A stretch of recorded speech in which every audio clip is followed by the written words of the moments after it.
Well, he came into the NASCAR world with a nickname, Sliced Bread, because he was the next best. But now he's matured. He's a champion, both the Daytona 500 victories and a NASCAR Cup title. Joey Logano is in the wind tunnel. Hey, Joey, welcome. What's happening. You guys doing all right? You doing We're good? we're doing well. Hope you are. Want to just jump into the deep end of the pool. The Daytona 500 is behind us when you look at the 2021 campaign. So much we learned during COVID-19 that has created change. How do you approach the change that now you have to deal with as a driver? A lot of racetracks, no practice, qualifying by metrics. You get the picture. All of a sudden, is that more pressure on you, or have you had to adjust mentally on how you go about your work? Well, you have to adjust for sure. And anytime there's a change or a rules change of any sort, it presents an opportunity to figure it out before really anybody else, right? That's the goal. And so, that is kind of what was presented last year is how do we prepare and get ready to race without practice, without really being able to see your team much at all.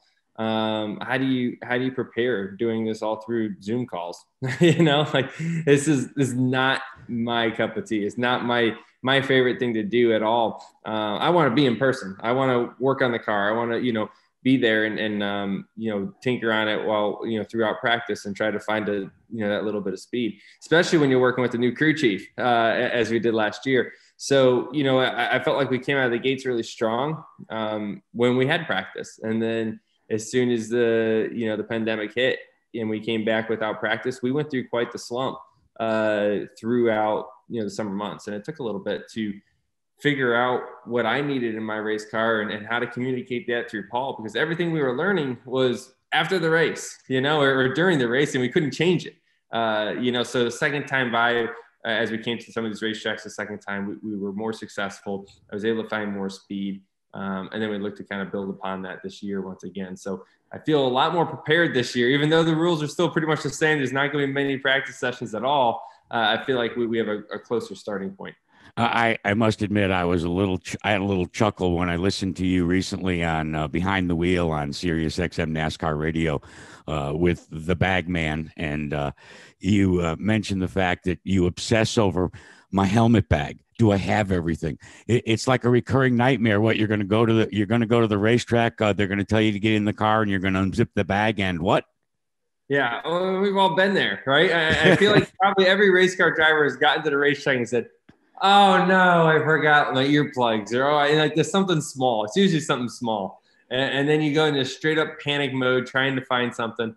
And so I've lived that nightmare before, to the point that you have like actual nightmares at home while you're sleeping about this stuff. So, and I know it's so small, so petty, but those things, I don't know. It's just something that you're not used to really doing. It's usually always there for you. So, the game's changed a little bit.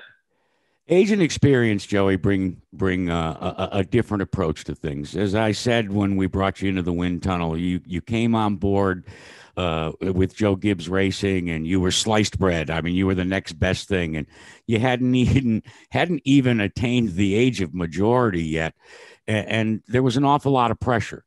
How much has Joey Logano changed since that period of time when you were the new kid on the block to the point that now you're a champion? Oh, I mean, doesn't everyone change from when they're 18 to 30? You know what I mean? You probably change more in those years than you do the rest of your life, most likely.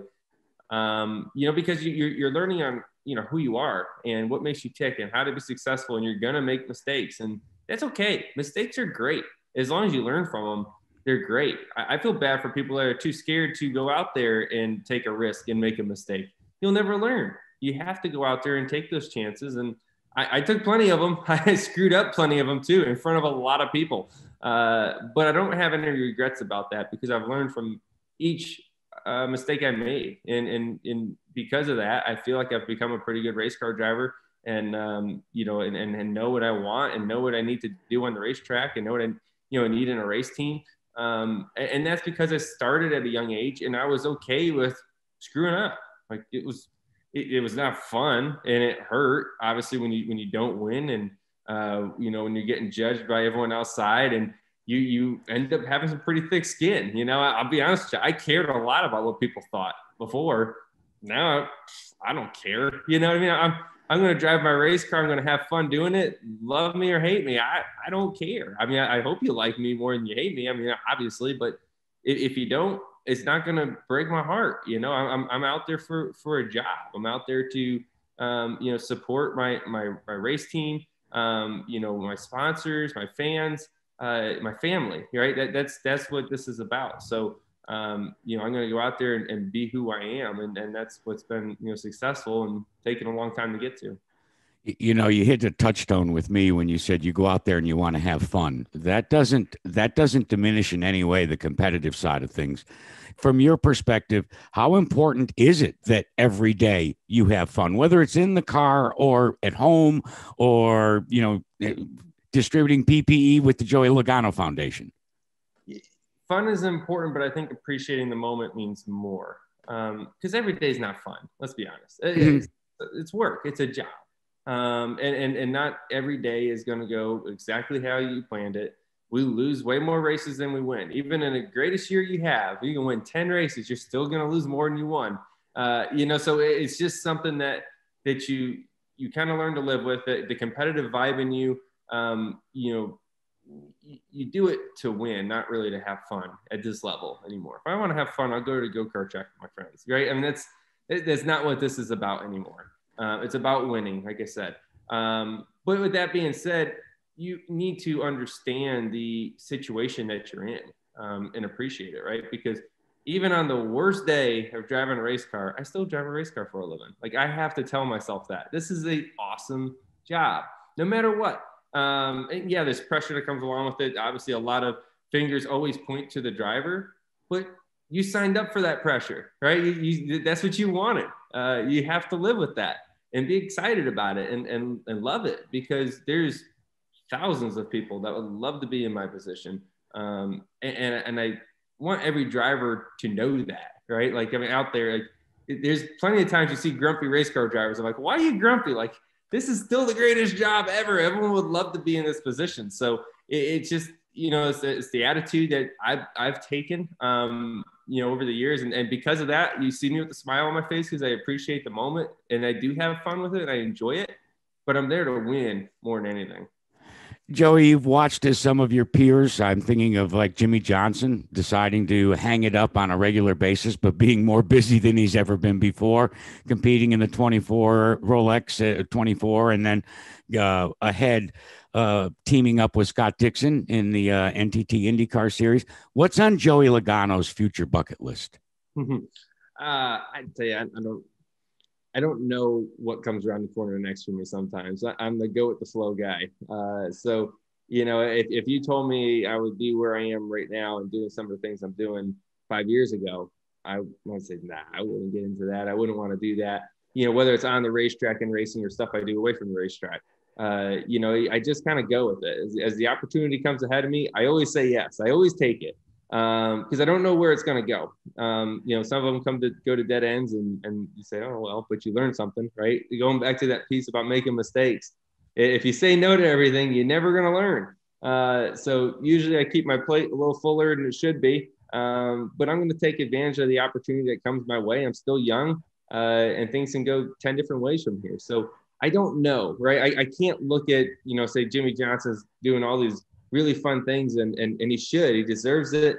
And he has nothing to prove. He's a 7-time champion. He can go out there and do whatever he wants. He's still a 7-time champion and you know, the highest form of motorsports in America. It's awesome. No matter what he does from here, he's going to, you know, always be known as that. So, you know, good for him to have some fun. What am I going to do in 15 years from now or whatever it is when I retire? Who knows? Who knows what I'm going to be into, what I want to do, what my kids are into. You know, that'll decide all that. You mentioned that you never say no. I think there is maybe way back in your history when you literally never said no to any offers. Man versus food is not on your bucket list. No. We were talking about that the other day on Behind the Wheel. And yes, that was something a caller called in and brought it up. And it's just every time I hear I did this man versus food challenge. I regret. That's one I regret, but I did learn not to do that again. So Good choice. I'm not into eating in front of a bunch of people. That's really weird. So I did that, and yeah, it's something I did. Joey, you and your bride have given back oh so much, millions upon millions of dollars through the Joey Logano Foundation. But forget the cash for just a moment. What you have given is inspiration to many people that, especially accentuated by this COVID-19 pandemic, that a belief that there is light at the end of the tunnel. How rewarding has that been for you? I mean, there's yes, like you said, there's two pieces to the foundation. One is to impact and give, a lot of people a second chance in life, right? And a lot of kids that have been put in the system, that need good role models, things like that. And we can help kind of connect the dots between, people that want to help and organizations that really know what they're doing. And we can kind of connect all that and really shine a light on what they're doing. The other pieces of our mission, that's right in it, is to encourage people to live a life of generosity. And that's a pretty deep thing when you think about it. To put that ahead of anything. And I'm not talking financially. Yes, that's one piece of it, but just being generous with your time, with your attitude, with your emotions, thinking of others first. That's an attitude, and that's hard to do. I always bring this up. Think about when in the morning, I don't drink coffee, but I go with my wife sometimes to the drive-through, and when that lady gives her a coffee, if she's in a bad mood, boy, it's a contagious mood, right? Like if she's happy, boy, the whole day is great. Everything's good to go, So living that, with the right attitude to me was so much and a big piece of this foundation to try to help with, because I have this amazing platform. NASCAR has given me this great platform to speak to a ton of people, right? We are right now, and to help inspire someone on a bad day is awesome. And I think about it, sometimes I just shake someone's hand, and I don't even want to shake hands anymore. We pound the potato, whatever you call it. So now that is but just doing smiling at somebody is sometimes the easiest and greatest thing someone needs in a day. Well, you and your bride are to be commended, but as they say, you pay it forward. My dad once told me you get what you give, and you give a lot, Joey Logano. Thanks so much for joining us today on the Wind Tunnel. Thank you. I had fun. See you soon. All right. Can I ask one favor before you leave? Can you give me a hi? I'm Joey Logano, and you're listening to Jackaroot's Wind Tunnel. Sure. Hey, I'm Joey Logano, and you're listening to Jackaroot's Wind Tunnel. Thank you, my friend. And 15 minutes is up. See you later. Go to your next job. All right. Thank you Take very care. much. All right. Bye-bye. Justin. Thanks, Kyle. Take care. Yeah, thanks for pivoting, Jack. I really appreciate it. No worries. I'm very easy. All right. Good to see you. I'm going to end now.